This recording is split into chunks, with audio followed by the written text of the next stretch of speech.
이제 왜 이 청년들의 이 실업이 높아지고 제대로 이 가고 싶은 데를 가지 못하는 그런 현상이 발생하느냐 생각을 해보면 여기에는 이제 크게 보면 두 가지 문제가 있는 것 같아요. 우선 하나는 뭐냐면 일자리에 소위 양적 문제가 있다. 일자리 자체가 전체적으로 지금 줄어들고 있는 추세라는 거죠. 대표적인 예가 우리나라 500대 기업. 보통 이제 500대 기업이라고 하면 이제 좋은 일자리라고 우리가 이야기할 수 있는데 500대 기업의 채용 규모가 최근에 한 3분의 2가 줄었다고 그래요. 거의 60% 이상이 줄은 거죠. 과거에 비해서. 그만큼 이 일자리의 양적 규모가 줄어드는 거죠. 그마저도 이제 이 공채라고 하는 그런 방식이 아니라 이제 수시 채용으로 전환되고 또 신규 채용보다는 경력직 채용으로 이제 전환이 돼서 학교를 졸업하고 일자리를 원하는 일자리를 찾고 있는 이 청년들 입장에서 보면은 들어갈 수 있는 이 문이 굉장히 좁아진 거죠.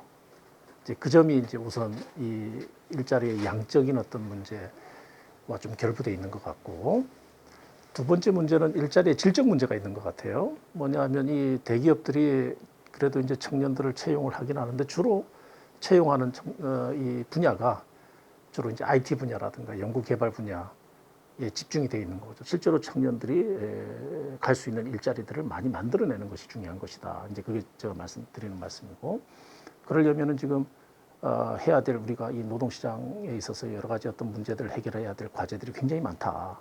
이제 그 점을 우리가 좀 더 인식을 해야 될 것 같고요. 무엇보다도 이제 지금 말씀드린 걸 정리해 보면 중소기업의 일자리들을 좀 더 어떻게 매력적으로 만들어 줄 것인가. 그리고 그 중소기업에서의 어떤 경력이 어떻게 대기업으로 이제 이 전환시킬 수 있도록 교두보가 될 수 있도록 만들어 줄 거냐.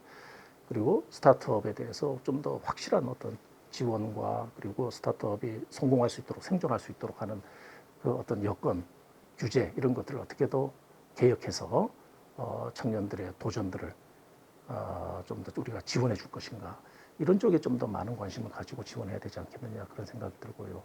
이 과정에서 이제 부득이하게 어쨌든 생활비가 필요한 청년들이 임시직에 임시직을 구할 수밖에 없잖아요. 우리가 보통 알바라고 하든지 또는 뭐 계약직이라고 하는 그런 어떤 일자리를 한시적으로 이제 가질 수밖에 없는 경우도 있을 수 있는데 이 청년들이 보면 이 일자리의 경험이 상대적으로 부족하다 보니까 좀 이 사업주들에 비해서 상당히 불평등한 그런 관계에서 자신의 어떤 권리나 권익을 제대로 찾지 못하는 그런 사례들도 많이 있는 것 같아요.